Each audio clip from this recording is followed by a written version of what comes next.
I'm Angela Ortíz for Se Fija Online, and I'm here with special effect supervisor Burt Dalton, Yes. an Oscar winner also. Yes. Now, for some of the people who don't really know what a special effects supervisor does, could you give us a little background? Well, when I first started, they just kind of it's a line. Special effects is rain, smoke, fire, snow, wind, the elements. But it's beyond that. We do all the elements. We make it rain, we make it snow, we do the fire, but we also do the pyrotechnics, the explosions, the fire. We do the mechanics. We build, giant gimbals to put ships on. And anything that has to do with the mechanics, we also do.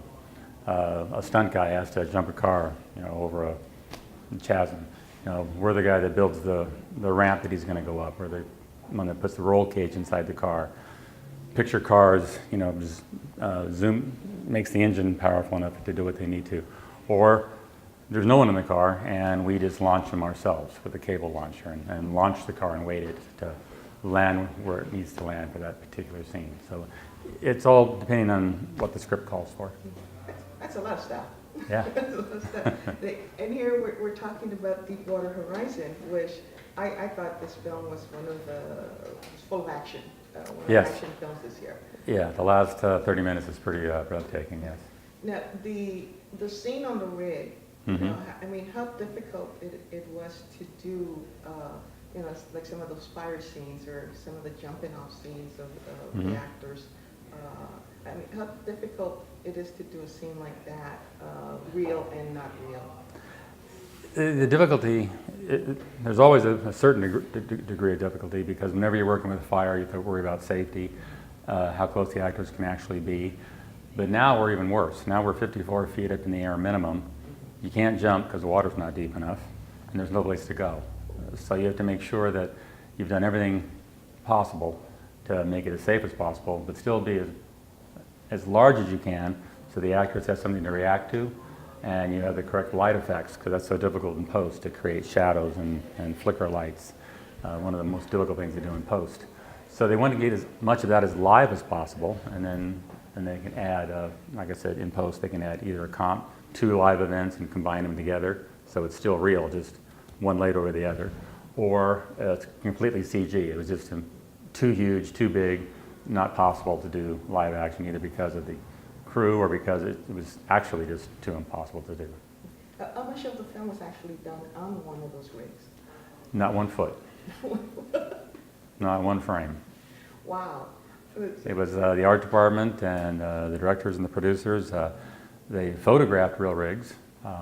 They were never allowed to. They were allowed to walk one originally, then after a while, some of the permissions were not granted. We're a film and they're drilling for oil, okay? So how much should we expect? But you're allowed to fly out there. So they flew out there and took photographs of the ocean. They took photographs of the sister rig to the Horizon, so they would know what it would look like in scale, give them a chance to help model in post-production, the perceptions and how high it was and what it would look like. And maybe even take elements off a real rig and put it onto our model, so they don't have to completely CG everything. I'm speaking a little bit out of turn because I don't do any of that, yeah. But I speak to them all the time. Anyway, we're just talking about how difficult it was to get all the elements working together. And it's, on a film like this, it's a very collaborative work. We have the real effects, as big and as bad as we can make them, around the actors and crew. And then the DP, the director of photography, and his gaffer add lights. In this particular case, they had a giant 30-foot by 30-foot LED screen where they photographed real fire. We gave them about 10 feet by 8 feet. And then they blew it up to 30 feet by 30 feet, which gave this huge light effect across the whole set, which made you think the whole set was on fire the entire time, with our fires around it. So whenever you were holding an actor or a limited shot where you didn't see the entire rig, you've got the lighting as if the rig was really on fire, which helps immensely in post. Like the scene in the lifeboat. Yes, because the whole rig was not on fire behind them. We had fire, and we could get real fire only so close to the rigs, because we couldn't chance, because those rigs, the life raft and the lifeboats were both rigged practically, so they could actually descend and come back up. We didn't put people in when we did it, but we shot them live action, And we shot the raft live action because it falls on its own little descender and stops just a few feet off the water. And as you saw in the movie, one thing got tangled up and they actually had to cut it to free it and then tow it out. I mean, that scene was so intense. It was really Right. intense. I mean, the scene where Gina Rodriguez and Mark Wahlberg jumped off. I Right. mean, how high were they actually when they actually? The stuntman was actually 70 feet in the air when he jumped. Wow. They had a cameraman jump off also.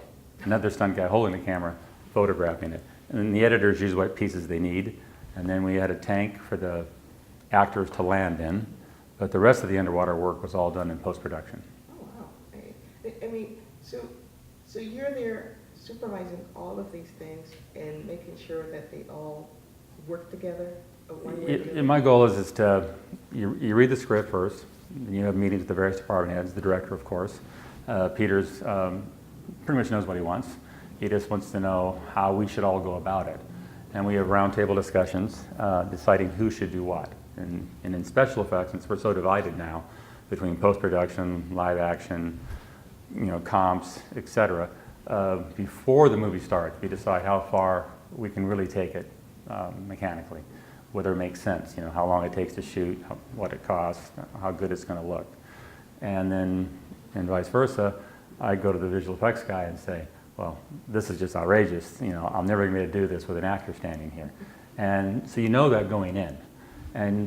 But there's all the other departments. I mean, camera, grip, electric, construction, sound, all of them, and the director's wishes. And of course, and making sure the actors are safe and comfortable. Not too comfortable, but safe. And so you're constantly working with all the departments to make the whole thing become one. Now with the Blu-ray DVD combo coming out, right? Are there going to be any special things, additional stuff that behind the scene kind of stuff? I don't know directly, but I've been told there is. I think it comes out January 10th, I believe, the Blu-ray, and I think the regular video comes out December 20th. So I always look forward to. Sometimes you kind of hate that all the secrets are given away because then the audience can say that was real, that wasn't. But it's also cool that they know that you just didn't take a camera out there and it all just happened. It took hundreds and hundreds of people, if you include post-production, thousands of people to make this movie. Well, that's a lot of work. It's a lot of work. Yes. And it looks like you're up for an Oscar for this one also? Well, not yet. The way the Academy process works, Deepwater Horizon made the cut for the top 20. Then there's a group in the Academy made up of special effects people. I'm a member, but I'm not a member of the board. And they're going to reduce that on the 15th to 10. I hope we make the 10. And then we end up having a thing called, they show all 10 of the movies, and all the voting members, you have to be there. It's called the bake-off. And we go look at them, and then we choose 5 of those that are actually get nominated. So we're a couple of steps away. And we have a lot of competition. Well, thank you so much, Burt, for doing this. Thank you. See you soon. Hopefully. Thank you.